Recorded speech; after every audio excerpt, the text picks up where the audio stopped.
Siapapun bisa mengalami rasa kecewa, dari anak-anak, remaja, dewasa, maupun orang tua. Sekaya pun kita, sehebat apapun, sesukses apapun dan seberkuasa apapun. Kecewa itu manusiawi. Apabila kita tidak pernah kecewa berarti selama ini kita tidak pernah berhubungan dengan orang lain, tidak punya sahabat dan tidak punya siapa-siapa. Karena di mana ada pergaulan, kontak sosial, pertemanan, persahabatan bahkan dengan orang tua sendiri pun kita pernah kecewa. Jadi kekecewaan itu sesuatu hal yang tidak bisa kita hindari, karena seperti kita menghindari kehidupan. Di mana ada kehidupan di situ ada kekecewaan, di mana ada keinginan disitulah ada potensi muncul kekecewaan. Yang harus kita lakukan jika rasa kecewa terjadi pada kita yaitu 1. Mengendalikan hawa nafsu, yaitu dengan mengurangi keinginan-keinginan terutama keinginan yang bersifat materi, duniawi. Intinya jangan terlalu banyak keinginan, fokuslah dengan harapan yang kita anggap paling penting.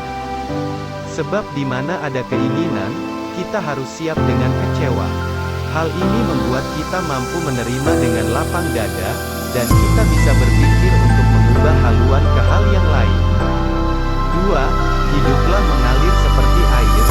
Janganlah terlalu memaksakan kehendak, jangan terlalu memaksakan keinginan kita dalam menjalani hidup.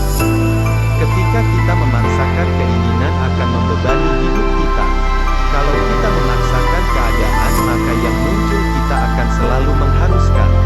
Dan ketika harus, maka akan ada tuntutan dari kita, dan ketika tuntutan itu tidak terwujud, kita akan sangat kecewa. 3. Menyadari potensi yang dimiliki. Boleh kita menginginkan apapun yang kita inginkan. Namun kita juga harus ingat kemampuan kita. Boleh kita bermimpi selama kita mau hidup dalam realitas dan menerima kenyataan yang terjadi. Temukan dan gali potensi Anda sebaik mungkin, kembangkan itu dan milikilah harapan yang tidak jauh dari bakat yang dimilikinya. 4.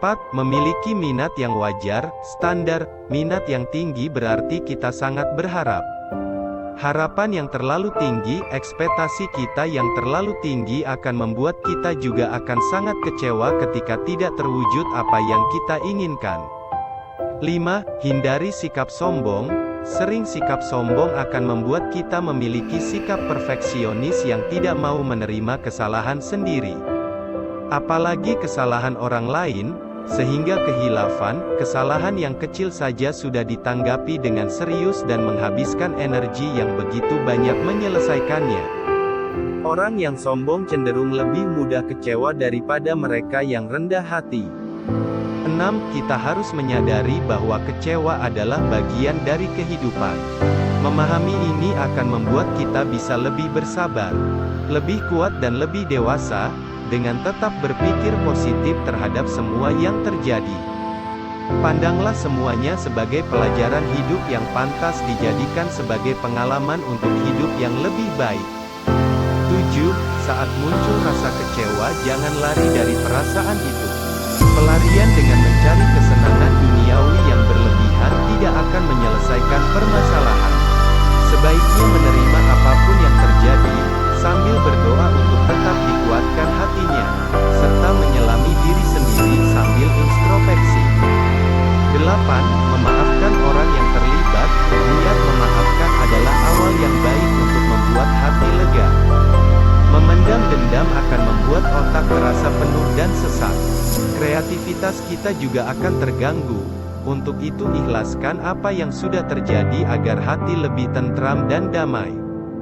9. Saat muncul kebencian karena kecewa, ingatlah bahwa marah tidak akan menyelesaikan masalah. Saat kebencian menguasai maka kemarahan akan keluar saat kita kecewa. Apabila kita tidak bisa meredam, mengurangi, niscaya marah itu akan semakin terlihat atau kadang bisa tersimpan dalam dendam. Perlu diingat bahwa itu semua adalah kotoran yang tambah memperkeruh kehidupan kita. Jangan merusak citra diri sendiri dan nama baik kita. Lebih baik diam daripada salah bertingkah, langkah. 10. Mengalihkan konsentrasi pikiran dan tidak berlama-lama dengan rasa kecewa itu. Jika peristiwa itu masih teringat, alihkan dengan sesuatu yang positif, atau abaikan saja, dan tidak perlu dibahas. Serta jangan meratapi rasa itu. 11. Belajar dari rasa kecewa dan berubah untuk menjadi lebih baik.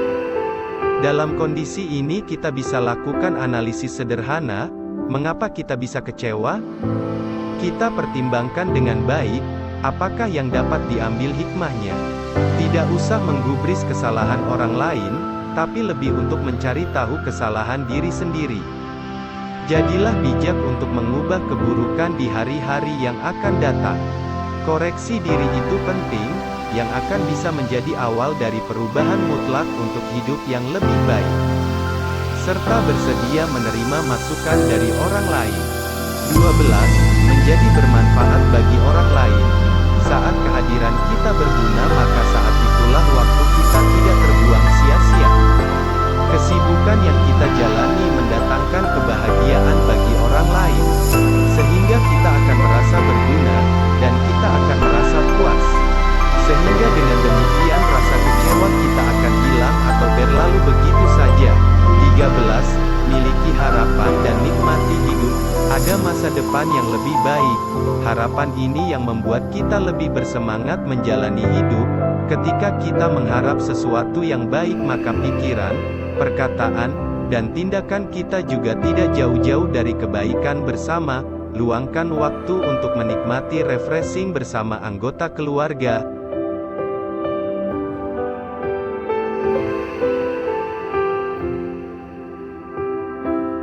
Berikut, ayat-ayat dalam Al-Quran sebagai rekomendasi yang bisa menjadi bahan renungan bagi kita agar merasa lebih tenang saat kita lagi kecewa.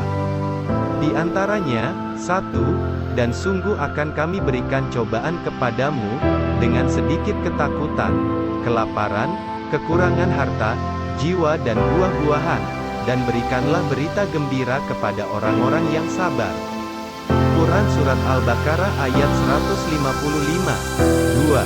Boleh jadi kamu membenci sesuatu, padahal ia amat baik bagimu, dan boleh jadi pula kamu menyukai sesuatu, padahal ia amat buruk bagimu.